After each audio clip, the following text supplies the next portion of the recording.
Welcome back to Jimmy Choo. Today, I wanted to talk about how Kenya plans on going nuclear in 2027. Now, this is a story that I read maybe 2 or 3 days ago, and it sent me down a pretty long rabbit hole trying to understand one, like how is our energy sector set up, what percentage of it is renewable, how do we compare to other African countries, and all that.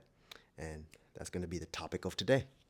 So, the first place I want us to start is, if you guys remember, this was maybe 1 year ago or a few months ago. There was a conference being held in Kenya where a lot of countries, different countries from around the world came. And I think the topic was around energy and how Africa plans to move forward and everything.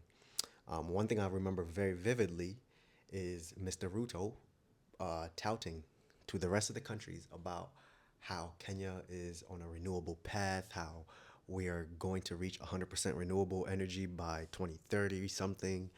And that's where I started really digging, right? So the first thing I went and searched up was how much of Kenya's power is renewable. And the figure that I came across was 85 to 90%. There's a lot of different figures, but that's the general gist, 85 to 90%. And at the same time, while this number is pretty high, um, you hear quite often that Kenya's energy is pretty expensive. And I went and started comparing it to different countries in Africa, like looking at what's their percentage and what's the price of electricity. And what I found is that, hold on, where is this at? What I searched up was top 10 African countries ranked by cost of electricity. And what I found is that Kenya falls in number 8. Number 1 is Cape Verde, then Mali, Rwanda, Burkina Faso, Gabon, Togo, Senegal, Kenya, Uganda, and then Sierra Leone. So we are the eighth most expensive energy sector. Yet, I also went and searched up within the top 10 African countries, where do we fall as a matter of like what percentage of our energy is renewable? And we fall in number 2. So this list about countries with the most renewable energy resources, it's Ethiopia, Kenya, Rwanda, Uganda, Morocco, Tunisia, South Africa, Ghana, Egypt, and then Nigeria. And this left me scratching my head. I was like, okay, this doesn't make sense. We have the second highest percentage of renewable resources. Ethiopia, I can understand. They just built the Grand Renaissance Dam. And if I'm correct, a majority of theirs comes from primarily hydro. Yeah, hydro. Meanwhile, a lot of Kenya's renewable energy comes from geothermal and then hydro, then wind, then solar mixed. And I was wondering, I was like, okay, is it that our main source of renewable being geothermal causes it to be the most expensive? So I went and searched that up next. Why is power in Kenya so expensive?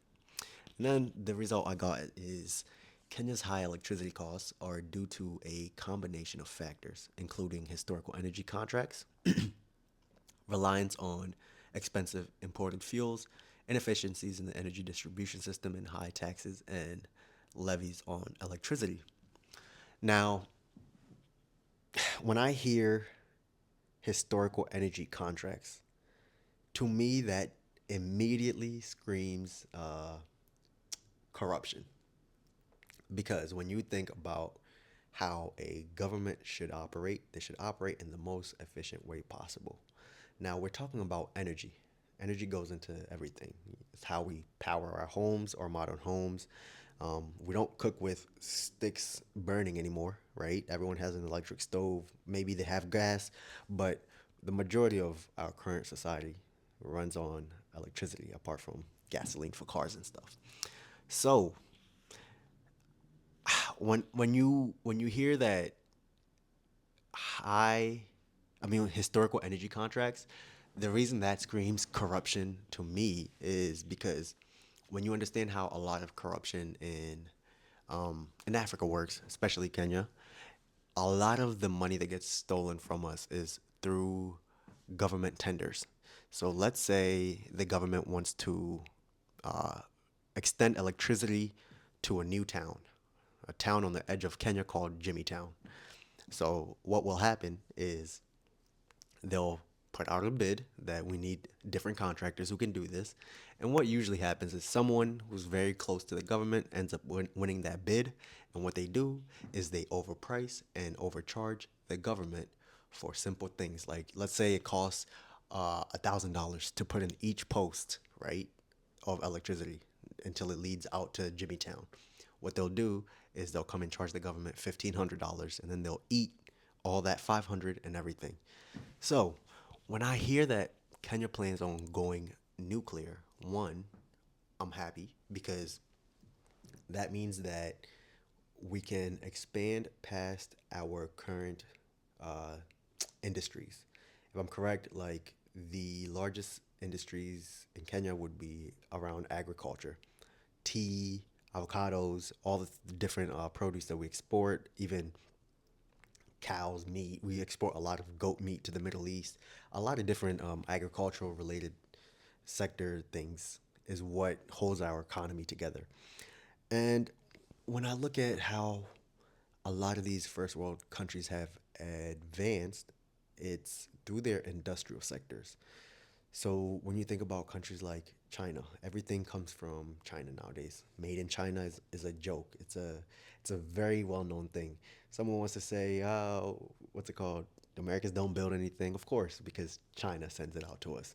China builds anything you could think of, from electronics to cars to this to that. Even countries like Japan, if I'm correct, um, their largest industries would be the car industry, where they're exporting Toyotas and stuff. Those might be the largest companies. And then you have countries like South Korea, where their largest um, export would be electronics and stuff. Samsung is the largest company out there. China just sells everything. And then a country like Germany and Europe, they're the leading producers of cars in that area. You know, BMW, all those things that come out of there.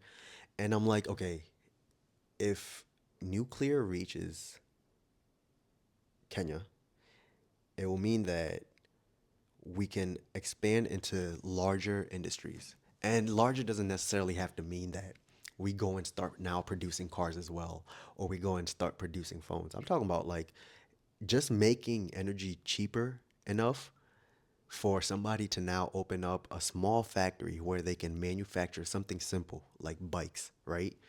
You know, maybe they may have a lot of heavy machinery, and that machinery uses a large amount of electricity. And usually we import things from China because they've already gone nuclear. They already have these processes in place for them to stamp out bikes and all that.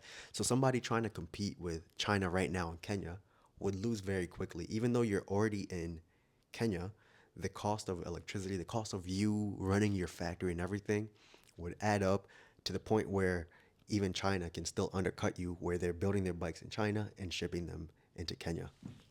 So nuclear overall is a good thing for Africa in general. I think one. Hold on, what did I search up? So Kenya's number two in renewable resources. Yet we're ranked number eight, most expensive in Africa, at around 17 cents per kilowatt hour. Which, okay, when I see that we're ranked number eight, it throws me off because when I search it up on other places, it says Kenya comes out as like one of the most expensive places to, what's it called, to use electricity in Africa. I see figures of like 25 cents per kilowatt hour, but overall, we're pretty high up there. And then the plans for Kenya's nuclear energy is set to start in 2027. And then it says that the projected timeline, what is it? Projected, when is it expected to end? Operation date expected between 2032 to 2034. And then it says estimated cost approximately 6.45 billion Kenyan shillings, about 5 billion USD. So overall, I definitely do hope that we go nuclear. One, that's, one is mainly for industry. Um, the fact that we're already at 80 to 90% of renewable energy is good. But I don't know if renewable energy from geothermal, solar, and wind can allow us to expand into newer industries. Yet at the same time, I'm also wary of nuclear because of all the risks that come with it. Think about places like, what is it? There's there's places like in Russia where they had nuclear meltdowns at their plants back in the, I think it was 70s or 60s, and even all around the world there's different places where nuclear power plants went left completely. And when that happens, the radiation pollution in that area is so bad that places like that are now uninhabitable for probably like 50 to 100 years. So, as we plan to go nuclear, I also hope that the government is putting in the right safeguards to make sure that we don't end up with some nuclear catastrophe, some nuclear spill, something scary. And overall, I think it's going to be a good thing. It's also funny to me because you'll see how countries like the US will go to the full extent to stop a country like Iran from going nuclear because of all the terrorist threats that they put out into the world and everything. And at times I'm like, okay, I think that's good.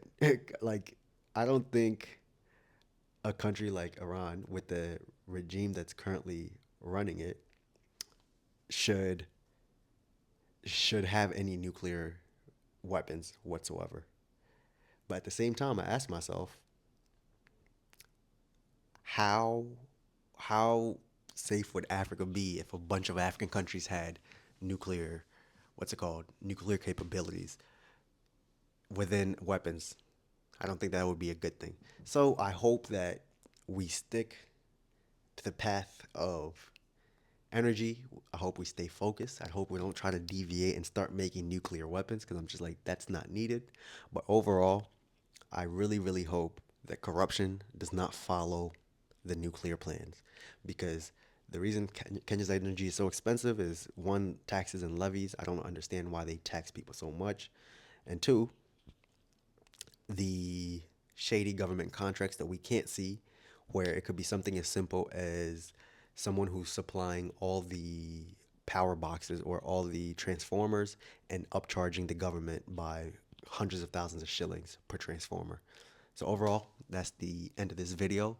Let me know in the comment section. Do you think that Kenya going nuclear is good? Do you think it's bad?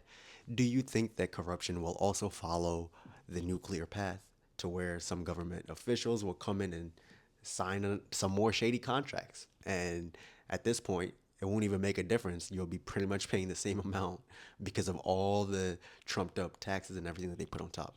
That's the end of this video. I love y'all, and I'll see you on the next one. Bye.